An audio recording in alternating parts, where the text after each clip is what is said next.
विराट स्वरूप में परिवर्तित हो गया। स्वयं परब्रह्म परमात्मा श्री हरि नारायण श्री हरि विष्णु चतुर्भुज रूप धारण करके मैया देवकी के सामने विराट रूप में प्रकट हो गए। शंख चक्र गदा पद्म पीतांबर धारण करके मैया के सामने प्रकट हो गए। बोले चतुर्भुज नारायण भगवान शिवा के बिहारी लाल की जय जय श्री आपके मध्य श्री भगवान बालकृष्ण आ रहे हैं। हम सभी से निवेदन करेंगे कोई भी खड़ा नहीं होगा, इस बात का विशेष ध्यान रखेंगे। सभी लोग बच्चों को बिठा कर रखें। कमेटी के सदस्य इन सब चीजों पर विशेष ध्यान दें कि बच्चे इधर उधर न घूमें। सभी लोग व्यवस्थित रूप से बैठे रहे, सभी दर्शन भी करेंगे, आशीर्वाद भी लेंगे। भगवान प्रकट हो गए।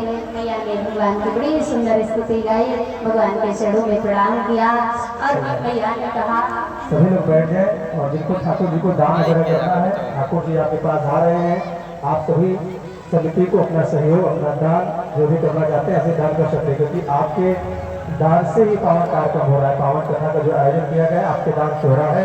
तो भगवान की सुंदर झांकी आप सभी के सम्मुख आ रहे हैं। आप सभी बीच में ठाकुर जी आएंगे, तो जिनको दान देना है आप सभी दान कर सकते हैं। फोटो खींच ही रहे हैं, वो यही कर रहे हैं, उनसे फोटो ले लेना आप लोग प्राप्त कर सकते हैं।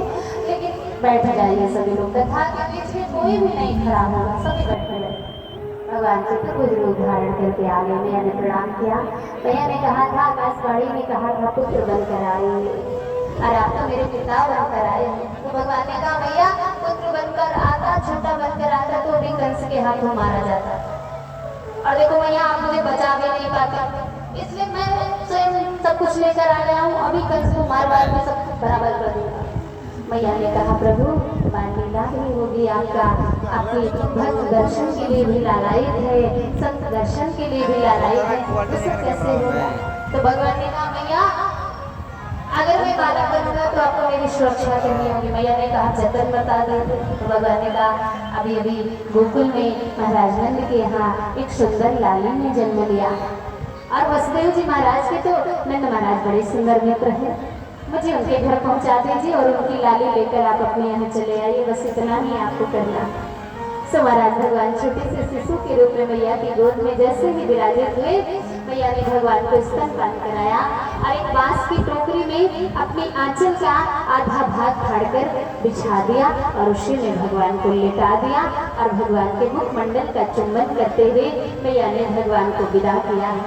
और श्री वसुदेव जी महाराज ने जैसे ही भगवान का शीश पर धारण किया, सारी बेड़ियां खुल गई, सारे दरवाजे खुल गए, पहरेदार सो गए।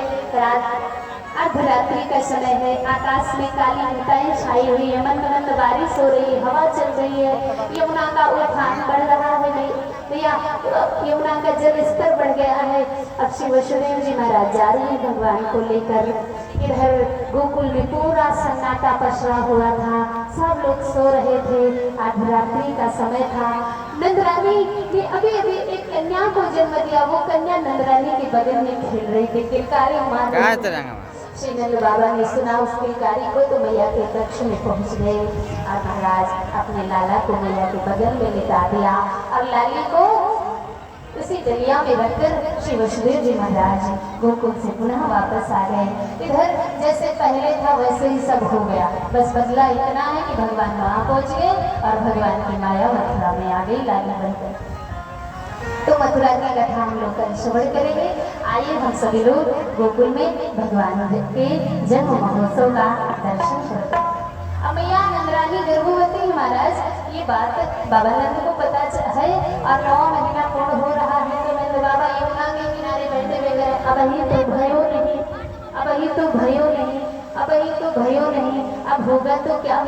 तो महाराज रात्रि भोर के ब्रह्म मुहूर्त हो गया है। सुनंदा दौड़ती हुई महाराज भाभी के कमरे में